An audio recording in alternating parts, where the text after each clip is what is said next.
Some more bloops and bleeps. This time we have some fish into the mix. Let's do it. Here are the top 10 terrifying signals from the ocean they don't want you to hear. Part 2. Part 2, let's do it. Kicking off the list at number 10, the Bell Island boom. Back in 1978, Bell Island, located just northwest of Newfoundland, a loud boom was heard. It was powerful enough to shake houses. This thing caused property damage, right? It's pretty intense. There's a pretty large group of individuals that believe this was some sort of supernatural phenomena, of some sorts, of course. On a Sunday night, right in the middle of Jig's dinner, this flash of lightning just shook the land. Darren Bickford, who was just 12 years old at the time, was riding his bike back home to catch his favorite TV show. Pre-Netflix problems, we love those. As I approached the end of our driveway, all the birds stopped chirping. All the dogs stopped barking. It just went so still. And then it was both. It was like a shotgun blast followed by a ball of light, and then followed immediately after the second ball. The ground shook underneath me. It was the biggest noise I've ever heard in my entire life.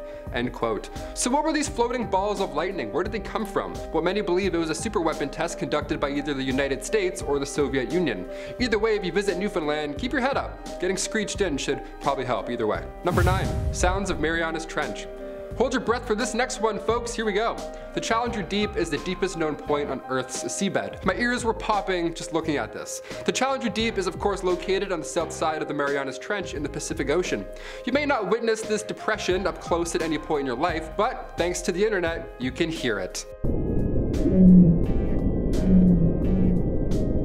Yeah, there we go. Scientists recorded around 23 days of material on the ocean floor, and it's not just bubbles and or trouble. Only 4 manned missions have gone this deep. The last one was in 2012, so it's pretty rare to have any information down there at all. The results were pretty surprising, being as deep as they were. The sounds were haunting, to say the least. Oceanographer Robert Ziak was leading this project, and many of these sounds recorded were those from the surface. Sound travels quite a ways. To quote Ziak, the ambient sound field is dominated by the sound of earthquakes, both near and far, as well as distinct moans of baleen whales and the clamor of a Category 4 typhoon that just happened to pass overhead. Yeah, all of that hitting you at the same time. You're like, next. Number 8, a big boom. Turning the calendar back to May 2010 in Pennsylvania, residents were enjoying their day when you guessed it, a loud boom, or a big boom rather, historically correct, shook residents. It shook residents figuratively and literally. Resident Kim Owen reported to the Sun Gazette news outlet that at first she didn't think much about it. That's until a friend of hers who lives only a few blocks away posted on Facebook about the incident. The post was reaching out to others in the community asking if they too heard this big boom. So far the leading theory, believe it or not, is meteorites crashing into the Earth. The more plausible scenario is that these booms may be caused by high pressure gases being released from the Earth's surface. Even our own planet needs to release the beast sometimes. Taco Tuesdays ain't a joke. I get it, we've all been there. Number 7, Mistpouffers. There's a fun name, Mistpouffers. Sounds like a royal way of farting.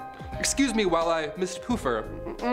It's not a royal toot, sadly, it's actually much worse. Mistpouffers are a series of loud booms heard near the waters all over the Netherlands. It's been reported as this loud crack, like thunder or a large canyon splitting in half.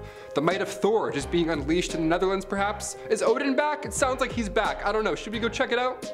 It's often heard in the Bay of Fundy up here in Canada, but reports have come in as far as Japan, Ireland, really all around the world. Have you ever heard a Mistpouffer? Are the oceans cracking open? Or has Voldemort returned and now he's sent his army of Mistpouffers? Are we doomed? We're doomed. Number 6, Quacker. When I first read about this, I thought it said Quaker, like the ground was perhaps splitting open like an earthquake. That would fit in with this list so far, right? Mother Nature sending loud signals that she's about to break open and blow to smithereens. Sounds okay, makes sense. The Quacker, not Quaker, the Quacker was heard during the Cold War. While Soviet Navy ballistic missile submarines were heading through North Atlantic and Arctic waters, they heard quacking, almost like a ribbit. Whenever a submarine passed a certain area, this loud quack would come from deep below. It came from an object that was moving around. So that's scary. The Soviets thought that they overheard secret US tech down below. Yes, the deep sea duck. I've heard rumors. Let's go check it out. Scientists currently believe it came from a giant squid. That's somehow more alarming than the ocean floor cracking open to me. I don't know why. Is that alarming? That feels alarming. Kraken? Is that you? Number 5, hidden ocean heat. If you put your ear up to a seashell, if you listen closely, apparently you can hear global warming. Yeah, I'm not kidding. How depressing is this one? Back in 1991, scientists lowered these massive speakers, like these nightclub subwoofers, into the waters at Heard Island. Really? Okay, I see what you guys did there. These speakers emitted low-frequency sounds all across our oceans. These signals were later picked up by receivers near California and Bermuda. And these signals contained information on the temperatures of our oceans. Our oceans absorb more than 90% of energy left over from global warming. There were a few scientists who at the time were also concerned about how these low-frequency sounds may be affecting ocean life. Yeah, what does that sound like to a beluga whale? Not great, I assume.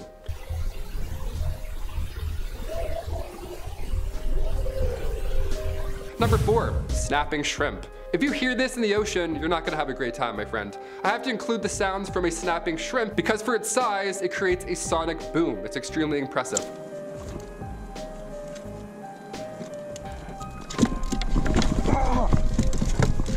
Ow, that really hurt.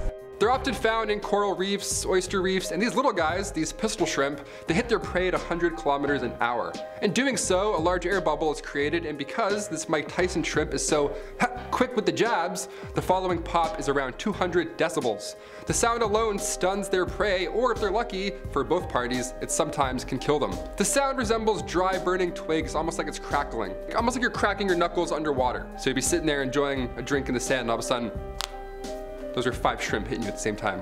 Number 3, clownfish.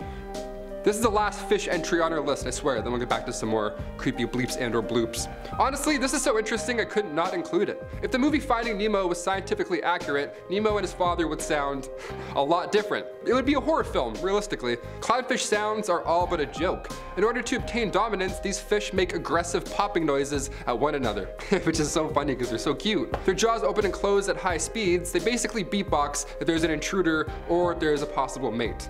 Don't get clowned by a clownfish, keep your ears open. Number 2, shifting plates. Back into the big we're doomed stuff. This one I actually remember hearing for myself, believe it or not. Either that or my neighbor let out the most amazing fart. Back in 2013, a woman in British Columbia began to hear a loud sound that resembled a trumpet, like the slow, loud, ominous trumpet from afar.